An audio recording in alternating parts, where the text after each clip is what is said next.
Today, we're going to pit yet another two vehicles of War Thunder against each other. The first contender is representing the most produced tank series in the world. It's the Soviet T-55A. Its opponent is the modified version of the already great M60A1. It's the American M60A1 Rise P. Let's kick off with a mobility test. Keep in mind that we won't be speaking about vehicles' speed characteristics in ideal conditions. We are comparing the average speeds they have while they trudge through snow and mud. The T-55A is off to a good start. Its 580 horsepower engine allows it to go at an average speed of 39 to 41 kph. It also travels in reverse at 7 kph. Not bad. What about our M60? Despite having a more powerful engine, the American vehicle shows the same figures while going forward. 39 to 41 kph, that is. But it's considerably better at going in reverse. 11 kph. There might be a joke about the French somewhere here, but the truth is that being able to quickly get back into cover after a shot is a great advantage on the battlefield. Now, let's see how long it takes to turn these beauties round. Ready, steady, go! As you see, the Soviet machine proves to be slightly faster than its American counterpart. Next, we examine the turret, and the M60 looks like a clear winner right off the bat. First, it has a better turret traverse speed. Second, it can fire a shell 0.3 seconds faster than the T-55A. Doesn't seem like much, but in combat, it's details like this that decide your fate. Turret protection is also quite important. Even though the T-55 has thicker armor here, the turret of the M60 can actually take more punishment thanks to its reactive armor. If you're being pounded from the front, the only weak spot is basically the commander's cupola. What about the hull? Well, let's put it this way.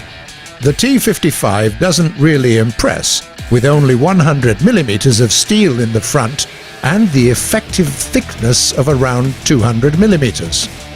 This clearly won't do if the enemies of your BR use anything really dangerous.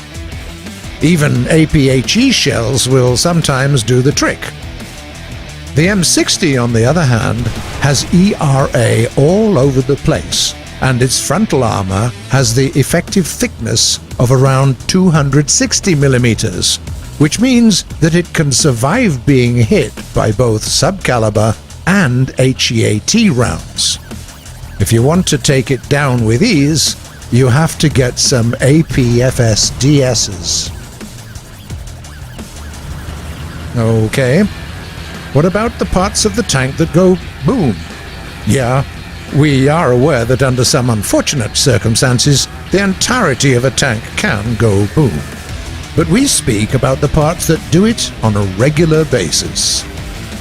The T-55 carries the deadly 100mm D10 T2S, one of the best tank guns of its time, as well as a wide range of good shells.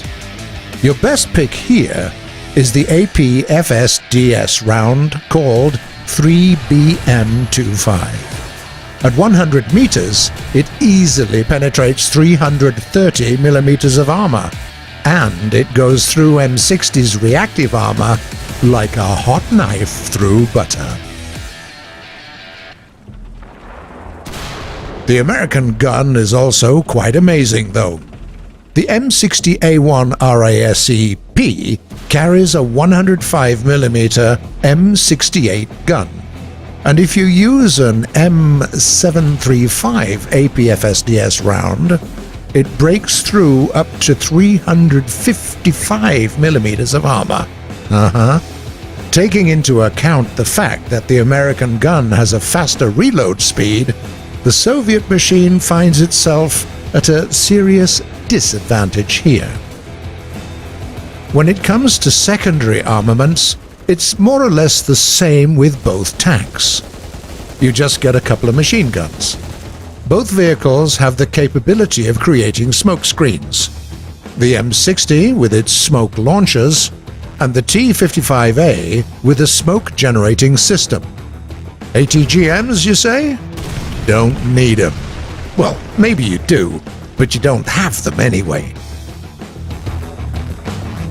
The last thing to consider is the role these vehicles play on the battlefield. The T-55A is not a frontline fighter.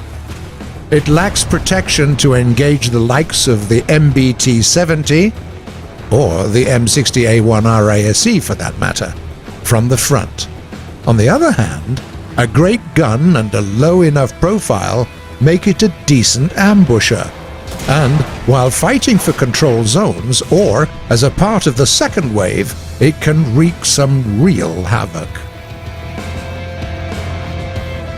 The modified M60 has better protection, but it's still not enough to survive hits from any big boys, which means that it's also meant to capture points. Forget about ambushes though, the size of the tank won't allow it.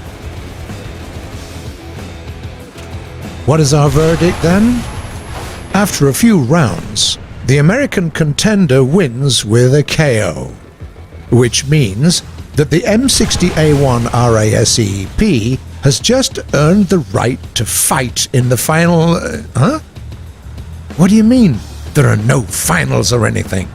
Is that it? Oh, okay.